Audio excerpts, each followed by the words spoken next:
২১শে আগস্টের গ্রেনেড হামলার দিনে যুক্তরাজ্য আওয়ামী লীগের প্রতিবাদ সভা অনুষ্ঠিত হয়েছে।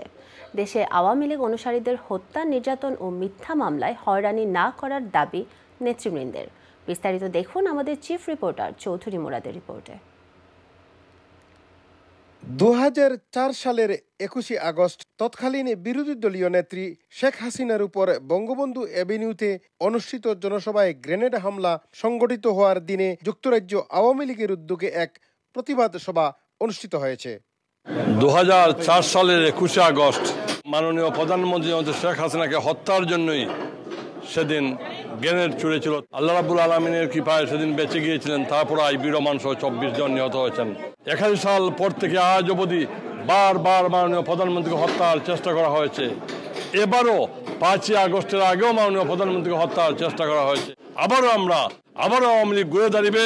এই প্রেক্ষাপটটা হচ্ছে বাঙালিকে অনন্তকালের জন্য দাবিয়ে রাখা, যেটা বঙ্গবন্ধু বলতেন।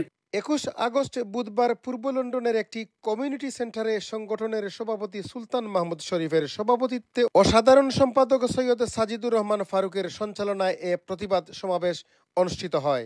৫ই আগস্টে বাংলাদেশে যা হয়েছে আমরা তা প্রতিরোধ করতে পারিনি। এটা আমাদের জন্য যেমন দুঃখজনক, বাঙালি জাতির জন্য তেমনি দুঃখজনক। এখান থেকে বেরিয়ে আসতে হলে আমাদের উচিত হবে আমরা সংগঠনকে আবার দাঁড় করাবো। আপনারা যদি খেয়াল করেন ৭৫-এর পরে প্রত্যেকটা দুর্ঘটনায় এবং সশস্ত্রভাবে সাধারণ মানুষের উপরে হামলা, জাতির জনকের উপর হামলা এই অগাস্ট মাসেই হয়। বিশেষ করে যুক্তরাজ্য আওয়ামী লীগকে বাংলাদেশের আওয়ামী রাজনীতির সামনে আসতে হবে। এইবারও ৫ই আগস্ট আবার ওরা চেষ্টা করেছে রাজনৈতিকভাবে মাননীয় প্রধানমন্ত্রী জননেত্রী শেখ হাসিনাকে হত্যা করতে চেয়েছিল এবং রাজনৈতিকভাবে চেয়েছে।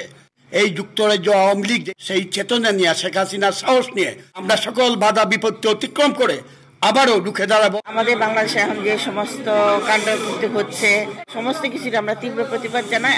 এ সভায় ২১শে আগস্টের গ্রেনেড হামলার রায় দ্রুত কার্যকর করার দাবিতে এবং প্রধানমন্ত্রী শেখ হাসিনাকে জোরপূর্বক দেশ ত্যাগে বাধ্য করা, সংগঠনের নেতাকর্মীদের ধরপাকড় ও মিথ্যা মামলা দায়েরের প্রতিবাদ জানিয়ে এসব বন্ধে বিশ্ব সম্প্রদায়ের সুদৃষ্টি ও হস্তক্ষেপ কামনা করা হয়। এ সভায় যুক্তরাজ্য আওয়ামী লীগ ও সকল অঙ্গ ও সহযোগী সংগঠনের বিপুল সংখ্যক নেতাকর্মী উপস্থিত ছিলেন।